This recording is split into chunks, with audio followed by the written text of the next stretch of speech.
My name is Shelley Sination, and I serve as one of the co-directors of Primary Project at Children's Institute in Rochester, New York. If you joined us today, we're hoping you're here to learn more about the opportunity that's available through New York State funding to bring Primary Project to your school or district in the 2019-20 school year. As I shared, my name is Shelley Sination, and I serve alongside Lynn Smith as co-director of Primary Project. This presentation is developed deliberately to make sure you have a good understanding of what Primary Project is and whether or not it's a good fit for your district or organization. We'll go through outlining the process for application and answer any questions that may not be answered through this PowerPoint offline. So the agenda today will be the overview of the Primary Project program, the application for funds, timelines, support, and where you would go if you have questions.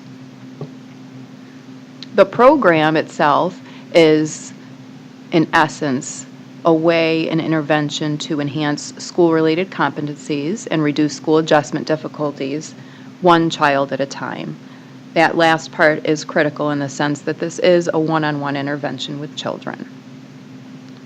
In New York State, we hover around approximately 120 programs throughout the state. You'll find programs up in the North Country, up near Lake Placid, over in western New York in the Buffalo area, out in Long Island, as well as close to home in the Rochester area and surrounding vicinity. Primary Project is an evidence-based program. We're listed on the evidence-based programs and practices. We recently celebrated 60 years last fall of this Primary Project program. The program is and can be considered part of a larger social-emotional learning package as a targeted prevention program, and it contains a universal screening and evaluation component. Primary Project is a program with parameters. The program is meant to help with adjustment to school. It is a relationship-based intervention. It's an early intervention program. So when we say early, we're targeting students in grades K through 3. Early in onset of difficulty, noting mild to moderate adjustment issues with students. Primary Project is not for students who may have been previously diagnosed with difficulties. It is not meant to serve as tutoring, and it is not considered mental health treatment or counseling. There are 6 core components of the program. 1, focus on young children, so the K through 3 population. Systematic screening and selection. So those students who are targeted to receive the intervention, all students in those grade levels would be screened and then selected to participate. Use of individual in a direct role. The changing role of the mental health professional at the building, ongoing program evaluation, and lastly, integration of the program. The first core component, again, focuses on grade levels in K through 3 for short term. So students are typically seen 12 to 15 weeks in a given cycle. So if you think about a school year being broken to a fall and a spring cycle, there would be 2 cycles of Primary Project. They're one-on-one sessions, approximately 30 to 40 minutes in length, once a week. The second core component is the focus on the systematic screening and appropriate selection of students to participate. All children in targeted grade levels are screened about 4 to 6 weeks into the school year to give them time to naturally adjust to new routines and environment, and the teachers a better picture of the student composition.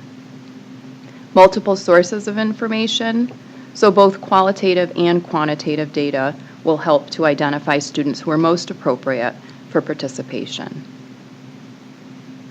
So which children are we talking about when we talk about being identified to participate in Primary Project? In many cases, this triangle is a nice visual display of thinking about your student population and where students fall.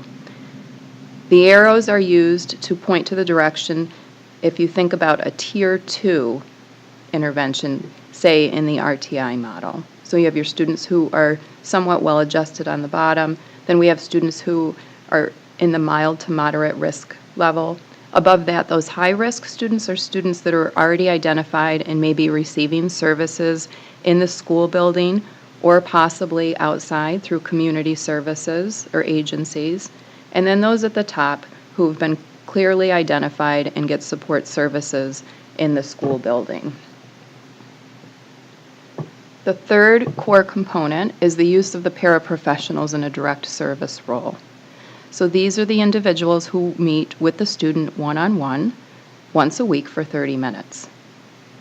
The individuals who fill this position must be empathic and understanding. They must receive adequate training, which is offered through grant funding. They must use child-led strategies, not play therapy. It's very important to note that this is not play therapy. Instead, child-led strategies are used, which are part of training. They must have the ability to follow and let the child lead and have a sense of flexibility. The fourth component is the use of the mental health professional as the supervisor, the consultant, and the leader of the program. This individual must possess warmth, caring. They have to have a clear understanding of what the intervention is in order to be able to supervise it. Be non-directive, child-led, provide support, listen, and guide the paraprofessional. Make sure that weekly time is carved out for supervision. Serve as a liaison to teachers and parents. Also serve as a gatekeeper to ensure that the most appropriate students are being seen in this intervention. For those who need other services or supports, that person would then make decisions about placement for those children. This person must possess, at minimum, a master's level degree in a mental health field. Core component 5, ongoing program evaluation. One of the core components of this program and most critical components is related to collecting data and being able to share that data with stakeholders. Data is collected through a web-based system called COMET. Teachers, child associates who serve in the direct role with children, and the mental health supervisors all work together in terms of collecting the data to then create reports after students participate to document outcomes. These evaluation reports are reviewed annually and shared with community stakeholders. Core component 6, integration into the school and community.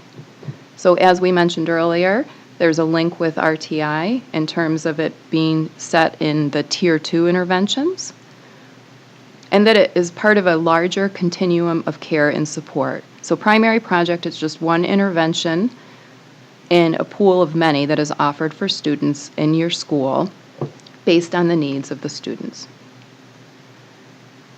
The application for funds. So some important things to note.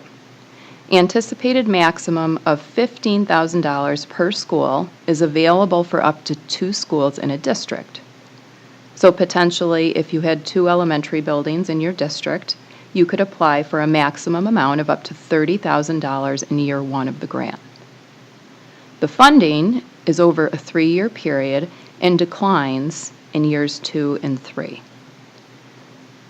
Maintenance of the same level of the child associate time, which is the individual who works directly with the students, must be maintained across the grant period. The monies cannot be used for programs that are currently implementing program in the 18-19 year. These funds are meant to support new programs. September-October 2019 would be startup of the new programs.